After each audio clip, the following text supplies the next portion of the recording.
రాయకల్ పట్టణంలోని మున్సిపల్ పరిధిలో ఉన్నటువంటి హనుమాన్ దేవాలయానికి చెందిన రాయకల్ రెవెన్యూ గ్రామ పరిధిలోని ప్రభుత్వ భూమి సర్వే నెంబర్ 33 ఏరియా అన్యాక్రాంతం కాకుండా హద్దులు నిర్ణయించిన నిమిత్తము జిల్లా అదనపు కలెక్టర్ అరుణశ్రీకి బీజేపీ నియోజకవర్గ ఇన్ఛార్జ్ ముదుగంటి రవీందర్ రెడ్డి సోమవారం వినతి పత్రం అందజేశారు. ఈ సందర్భంగా రవీందర్ రెడ్డి మాట్లాడుతూ రాయకల్ పట్టణం మున్సిపాలిటీ పరిధిలో పురాతనం నుండి సర్వే నెంబర్ 33 పరిధిలోని 9 గుంట్ల స్థలంలో ఉన్నటువంటి హనుమాన్ దేవాలయం నిర్మాణంతో భక్తులందరికీ అందుబాటులోకి తేవడం జరిగిందని, ఈ హనుమాన్ దేవాలయం రాయకల్ నడిపట్టణంలో ఉండడంతో కొందరు భూ ఆక్రమణదారులు ఈ దేవాలయ సర్వే నెంబర్ 33 ప్రభుత్వ భూమిని కాజేయాలనే దురుద్దేశంతో దురాక్రమణతో ఆక్రమించుకోవాలనే ప్రయత్నాలు చేస్తున్న పరిస్థితుల్లో దేవుని ఆస్తిని కాపాడడం అందరి బాధ్యతగా భావిస్తున్న పరిస్థితుల్లో ప్రభుత్వ భూమిలో నెలకొల్పబడ్డ హనుమాన్ దేవాలయానికి చెందిన స్థలాన్ని సర్వే చేయించాలని వినతి పత్రంలో పేర్కొన్నారు. ఈ కార్యక్రమంలో బీజేపీ నాయకులు కౌన్సిలర్ గుర్రం రాము, ఆముదరాజు, జిట్టవేని అరుణ్, మొర విజయ్, కుర్మాచలం సతీష్, గట్టపల్లి జ్ఞానేశ్వర్, నీలగిరి వికాసరావు, బిట్టు తదితర నాయకులు పాల్గొన్నారు.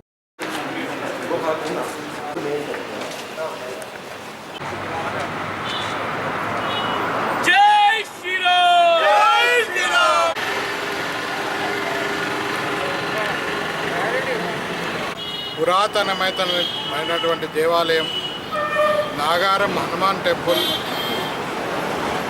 ఏదైతే భూమి ఉందో దానికి సంబంధించినట్టు ఆలయంకి సంబంధించిన భూమి, మరి దాన్ని అన్యాక్రాంతమైంది, దాన్ని కబ్జా పెట్టిండ్రు.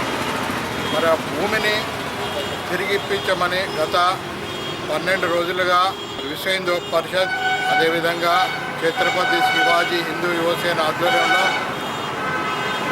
ధర్నా చేయడం జరుగుతూ ఉంది, దీక్ష చేయడం జరుగుతూ ఉంది. మరి వారు చేసినటువంటి దీక్షకి ఇప్పటి వరకు అక్కడ ఉన్నటువంటి అధికారులు స్పందించడం లేదు. అందుకే మేము ఈరోజు కలెక్టర్ గారికి కూడా రిప్రజెంటేషన్ ఇచ్చాం. ఏదైతే అక్కడ ఉన్నటువంటి సమస్యను వెంటనే పరిష్కరించి ఆలయానికి సంబంధించిన భూమి ఏదైతే ఉందో ఆ భూమిని వెంటనే సర్వే చేయించి అక్కడ ఉన్నటువంటి అధికారులకు ఆదేశాలు ఇచ్చి వాళ్ళకు న్యాయం చేయమన్నట్టుగా మేము రిప్రజెంటేషన్ ఇచ్చాం. మరి గత 12 రోజులుగా వాళ్ళు దీక్ష చేస్తూ ఉన్నారు. ఇంకా హిందూ బంధువులందరూ కూడా వాళ్ళకి మద్దతు ఇస్తూ ఉన్నారు. అదేవిధంగా యువకులు, మహిళలు, అన్ని కుల సంఘాల వాళ్ళు, అదేవిధంగా ముస్లిం సంబంధించిన మైనారిటీ ముస్లిమ్స్ కూడా వారికి మద్దతు ఇవ్వడం ఆనందకరమైన విషయం. మరి ఇంత జరుగుతున్నా కూడా అక్కడ ఉన్నటువంటి ఎంఆర్ఓ కావచ్చు, మరి మున్సిపల్ కమిషనర్ కావచ్చు, వీళ్ళెవరు కూడా దాని గురించి పెద్దగా స్పందించడం లేదు. మేము కేవలం దీన్ని సొంత ప్రయోజనం కోసమో లేకుంటే రాజకీయమైనటువంటి ప్రయోజనం కోసం అక్కడ వాళ్ళు ఎవరు కూడా పోరాటం చేస్తలేరు. కేవలం ఆలయము హిందువుల ఆరాధ్య దైవమైనటువంటి హనుమాన్ ఒక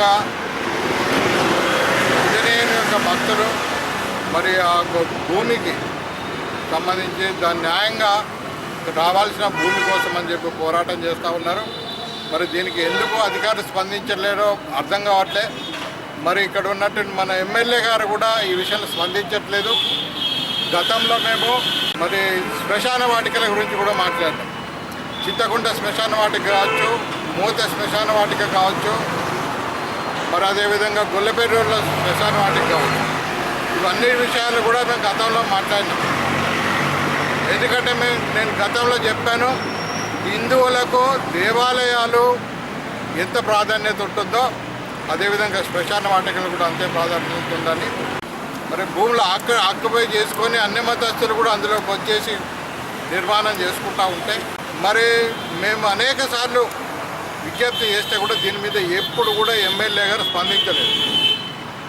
మరి ఎమ్మెల్యే గారు ఈరోజు రాయకల్ పట్టణంకు సంబంధించి కూడా మరి 12 రోజుల నుండి ధర్నా చేస్తుంటే కూడా స్పందించట్లేదు. ఇది రాజకీయమైనటువంటి సంబంధం లేదు, దీనికి రాజకీయమైనటువంటి కారణం కాదు. ఇది కేవలం హిందూ మనోభావాలకు సంబంధించి మీరు స్పందించాల్సి వస్తుంది. ఇది అందరూ కూడా హిందువులు మీరు ఈ విషయంలో స్పందించినట్టయితే, ఎమ్మెల్యేలు గారు ఈ విషయంలో రాయకల్లో జరుగుతున్నటువంటి పట్టణ విషయంలో కానీ శ్మశాన వేటికల కబ్జాల విషయంలో కానీ మీరు స్పందించినట్టయితే మరి ఆక్రమణదారులన్నీ వారు ప్రోత్సహిస్తున్నట్టు కూడా ప్రజలందరూ కూడా భావించాల్సి వస్తుంది.